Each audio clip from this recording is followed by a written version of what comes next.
नमस्कार शेतकरी बांधवांनो, आपल्या सर्वांचं लाडकं यूट्यूब चॅनल ॲग्री टॉकमध्ये आपले सहर्ष स्वागत। नमस्कार, मी नवनाथ भालेराव, राहणार कळम गणेशवाडी, तालुका आंबेगाव, जिल्हा पुणे।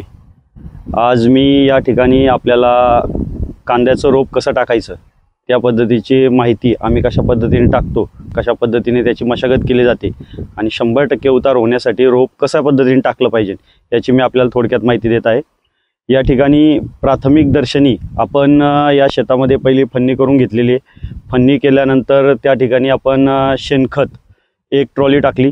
1 ट्रॉली शेणखत टाकल्यानंतर या शेतासाठी आपण सारा पद्धतीवरती रोप टाकणार आहे। बरेच शेतकरी पेरायची पद्धतही वापरतात, पेरण्यामध्येही चांगल्या प्रकारे रोप येतं, परंतु जमिनीचा ओलावा, जमिनीची क्षमता याच्यावरती अवलंबून असल्यामुळं थोडंसं कमी जास्त जर ट्रॅक्टरमध्ये खालीवर झालं तर रोपाची उतारण्याची क्षमता जी आहे ती थोडीशी कमी होते।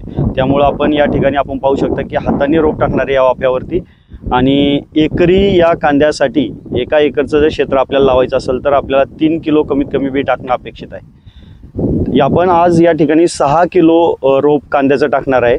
6 किलोसाठी आपण प्राथमिकता म्हणजे पहिलं रोपाची जी गुणवत्ता आहे ही तपासलेली आहे। ती गुणवत्ता तपासण्यासाठी आपण काय केलं होतं की त्याची उतार क्षमता किती आहे ही चेक केली होती। रोपाची गुणवत्ता किंवा उतार क्षमता चेक करण्यासाठी ओल्या फडक्यामध्ये आपल्याला काही दिवस रोप बी ठेवावं लागतं आणि हे जे बी आहे हे उतरल्यानंतर 8 दिवसानंतर त्याला किती प्रमाणामध्ये मोड आलेले आहेत हे आपल्याला दिसून येतं।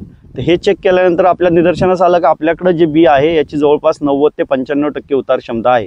म्हणजे चांगल्या गुणवत्तेचं बियाणं आपल्याकडे तयार झालेलं आहे आणि त्या बियाणाला आता आपण रोपामध्ये परिवर्तित करणार आहोत। त्यासाठी आपण काय केलेलं आहे, पहिलं याच्यावरती बीज प्रक्रिया केलेली आहे। बीज प्रक्रियेमध्ये आपण जर्मिनेटर आणि एव्हरग्रीन हे बुरशीनाशक ही 2 घटक वापरून ते घरामध्ये सावलीमध्ये ते बियाण्याला औषधे चोळून ते वाळून घेतलेलं आहे। हे केल्यानंतर आपल्याला काय करायचं आहे, या ठिकाणी या वाफ्यांमध्ये आपण 10-26 हे खत टाकलेलं आहे। जे खत रोपाला कालांतराने बराच वेळ चालू लागू राहतं आणि रोपाची गाठ बनण्यासाठी म्हणा किंवा त्याला जी पोषक द्रव्य गरजेचे आहेत ती तिन्ही घटक या ठिकाणी NPK नावात जे आहेत ती या रोपाला मिळणार आहेत। हे टाकल्यानंतर आपण रोप हाताने टाकल्यानंतर कमीत कमी जमिनीमध्ये 1 ते 1.5 इंचापर्यंतच रोपाचं बियाणं जे आहे ते खाली गेलं तर त्याचा उतार व्यवस्थित होतो। जर जास्त खोलीवर गेलं तर ते बियाणामध्ये थोडासा डिफेक्ट येतो किंवा लंबकुळा कांदा म्हणजे जो कांदा योग्य पद्धतीने त्याचा गोलाकार होत नाही अशा पद्धतीचा कांदा होतो किंवा उपटताना रोपाला अडचण होते। आपण या ठिकाणी काळी माती न निवडता, यावर्षीचा पाऊस जास्त असल्या कारणाने काय झाले, पावसाच्या पुढेही काही शाश्वती नाही, त्यामुळं या ठिकाणी भुरकी जमीन जेणेकरून रोप वरच्यावर राहील आणि उपटण्यासाठी ते सोयीस्कर जाईल अशा पद्धतीची जमीन निवडलेली आहे। हे रोप टाकल्यानंतर कोळप्याच्या साहाय्याने आपण त्याच्यावरती थोडंसं ते गाडून घेणार आहे आणि गाडून घेतल्यानंतर रोपाला आळवणीसाठी प्रथम आपण काय करणार आहे, या ठिकाणी पहिलं पाणी दिल्यानंतर दुसऱ्या पाण्याच्या आधी उद्या या ठिकाणी याला आपण तणनाशक मारणार आहे। तणनाशकामध्ये गोल आणि टर्गा सुपर ही 2 औषधं मारल्यानंतर जे 2 ते 3 दिवसात तण येतं ते तण मरून जातं आणि त्यानंतर तणाचा परिणाम थोडासा रोपावरती कमी होतो आणि त्यानंतर पहिली आळवणी म्हणजे आंबवणी ज्याला म्हणतो आपण, त्या पाण्यावरती आपण या ठिकाणी रिडोमिल आणि ह्युमिक ही 2 औषधं याला सोडणार आहे। त्याच्यानंतर त्याला एक बुरशीनाशकाचा किंवा रोगाची एक फवारणी आपण त्याला घेणार आहे उतरल्यानंतर।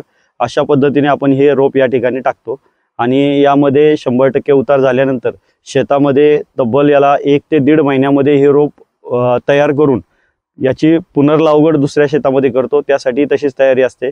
साधारणतः हे जे पीक आहे हे पीक कांद्याचं जे आहे हे वर्षभर आपण घेतो।